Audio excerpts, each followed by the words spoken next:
Every single year, the same thing happens. January hits, you feel motivated, you feel inspired, new year, new me, ready to finally get back on track. This year, I'm going to be consistent. This time is different. And then February comes, the scale didn't move, or maybe you lost some weight, but the moment you started eating normally again, you put all the way back on plus some. You're tired, you're frustrated, and then you start thinking, what is wrong with me? Why can't I just stick to the plan? And here's the truth that might shock you. Most women don't fail their New Year's resolutions because they're not disciplined or they need more motivation. They fail because they're following plans and strategies that actively works against them, especially after 35. And in this video, I want to explain why this happens, what's happening in your body, and what you need to change to finally see your results. So buckle up because you're about to learn something that no one has taught you yet. Most resolutions start the same way. Eat less, cut carbs, cut sugar, don't enjoy your food, be strict, move more,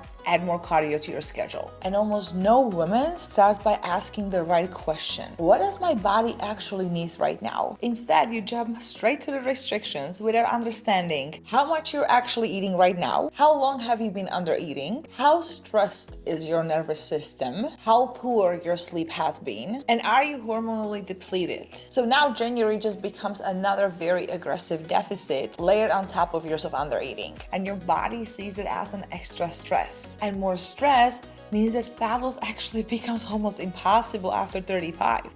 Let's talk about your metabolism. This is huge, especially for women who's been dieting their whole life. If you've done low carb, keto, fasting, detoxes, hours of cardio, eating clean with no flexibility, your metabolism has adapted. And that doesn't mean that your body is working against you, it's just trying to protect you. It doesn't mean that your body is broken either, it just means that your body is really smart. Your body has learned that food is inconsistent, so it needs to conserve energy. So when January comes again and you slash your calories, your metabolism doesn't speed up, it does the opposite. And that's why you hit plateau quick, your energy crashes harder, you're struggling with intense cravings, and you just don't see any progress. And by February, you're already giving up. Another reason is that your hormones changed and your body doesn't play by the same rules like it was when you were 20. And this is the part that nobody explains properly. When women say, nothing works anymore, they're not imagining, they're not just saying it for no reason.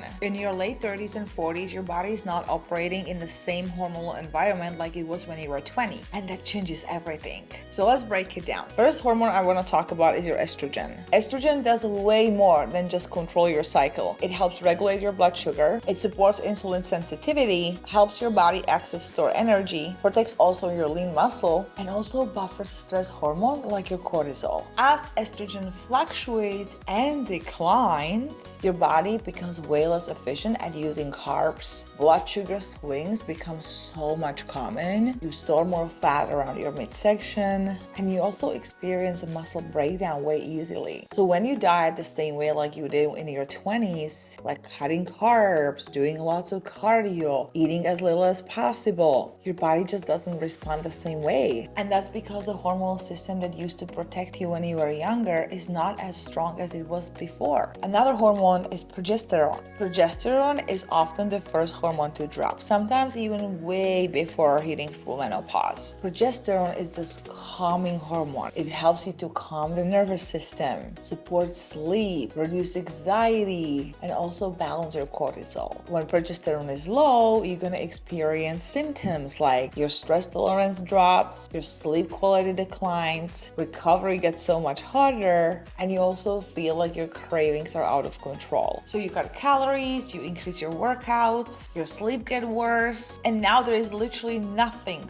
buffering stress. And stress body doesn't burn fat efficiently. Let's talk about cortisol. And this is actually where stubborn fat comes from. As estrogen and progesterone declines, cortisol rises more easily. Your stress threshold drops, and things that used to feel manageable back then now feel so overwhelming. So the same diet that worked before now spikes your cortisol, increase water retention, worsen sleep, increase your cravings, slow thyroid output, and pushes fat storage towards your belly. And this is why so many women say, I haven't changed anything. I eat the same way I used to. I'm still exercising and the belly just doesn't want to go away. That's not a calorie issue. That's a stress response. Your body isn't failing you. It's protecting you. Let's talk about insulin and blood sugar, because hormonal changes also reduce insulin sensitivity. That means that your blood sugar spikes faster, those crashes feels way worse, cravings are so much more urgent, and energy feels very, very unstable. And when you combine it with skipping meals, starving yourself, cutting calories, low carb dieting, and too much caffeine, you create a perfect storm. High cortisol plus unstable blood sugar equals fat loss resistance, cravings, and exhaustions. By February, most women do not lose motivation. They lose capacity. Reason number 4 is that you are trying to out-exercise a stressed body. And this is a major reason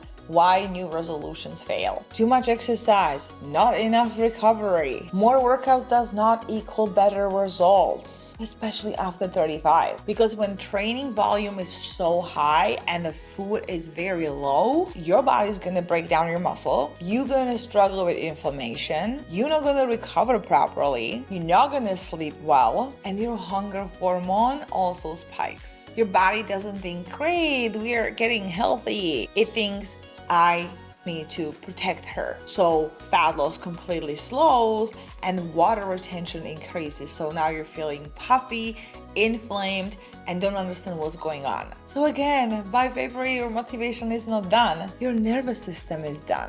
Reason number 5, you treat food like a moral issue. Most resolutions and cookie cutter plans are built on food restrictions, good versus bad food, being good, falling off, starting over. And that mindset creates a lot of guilt, obsession, binge restrict cycles, and inconsistency. When food becomes forbidden, it becomes so much louder in your brain. So one off-plan meal turns into, oh well, I won't eat anyway. And again, it's not because you're weak or you need more discipline. It's because restrictions always backfire. Reason number 6 is that you expect perfections instead of progress. Most women think that if I can do this perfectly, I'm just not going to do it at all. So the moment life happens, like work trip, you go out for dinner and you can properly track your food, your kids get sick, you skip the gym, your whole plan collapses. But the truth is that your body is not going to change through perfection. Your body is going to change through consistency. And consistency requires flexibility. So if you can imagine continue doing your plan for the rest of your life, then don't even start, because you are going to fail. So now let's finally talk about what works. If you want this year to be different, you just need simply a different, better approach that fits your body. That means you need to eat enough to support your hormones. I know, shocking. You need to learn how to stabilize your blood sugar. You need to reduce your stress before you even cut your calories. Prioritize your protein and carbs for recovery. Build muscle instead of spending hours on the treadmill. So strength train 2, 3, 4 times a week. You don't need more than that. And treat food as a fuel, not as something that it's bad for you. Fat loss after 35 is not about doing more. It's about learning how to work with this new body of yours. If you failed your New Year's resolution before, it's not because you're weak. It's not because you need more discipline. It's because those strategies that you've tried just don't work long term. Your body isn't working against you. It's responding exactly the way how it was designed to. If you're feeling lost and you don't know how to eat, send me a message on Instagram, Martina_fit_YYC with the word macros, and I will calculate exactly how much you should be eating in order to lose weight the right way. And if this was helpful, make sure you like the video, subscribe to my channel, and I will see you in the next video.